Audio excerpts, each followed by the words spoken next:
I think there's a lot of debate about the economic impact of inequality.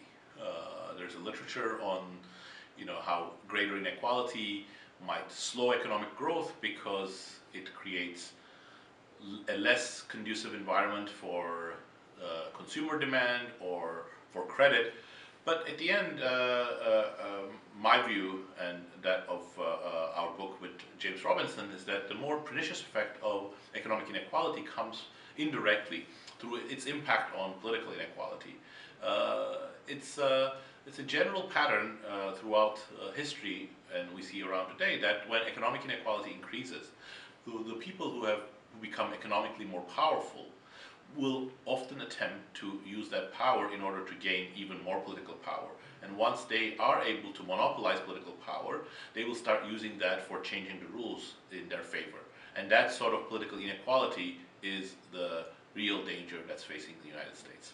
So do you think things like Citizens United, things like the growth of super PACs are problematic? Is that going to make this, the sort of problems you talk about, worse? Of course, of course. The way I would put it is that we already had a very serious problem. This is not a problem that's created by super PACs. If you look at what's been happening in the United States over the last 30 years, money has become more important in politics, and that's the lobbying and the campaign contributions and the entire sort of culture of Washington.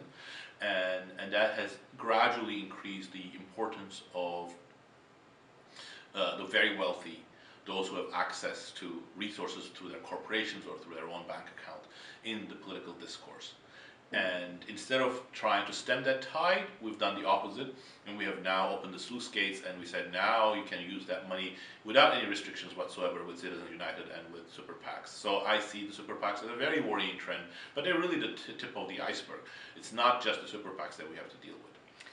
So I guess the middle class has been losing political power, you would say, over the last few decades. Absolutely, yeah. Why do you think that is? Is that falling unionization? Is that income inequality forcing that to happen? Why do you think the middle class has been losing political clout? I think that's a great question. I don't think anybody knows the answer. I mean, I think one sort of clue comes from the fact that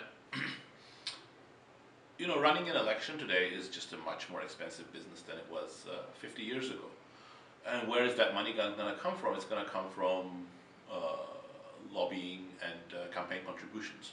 Lobbying is a way of currying favor with certain groups who will then contribute to your campaign.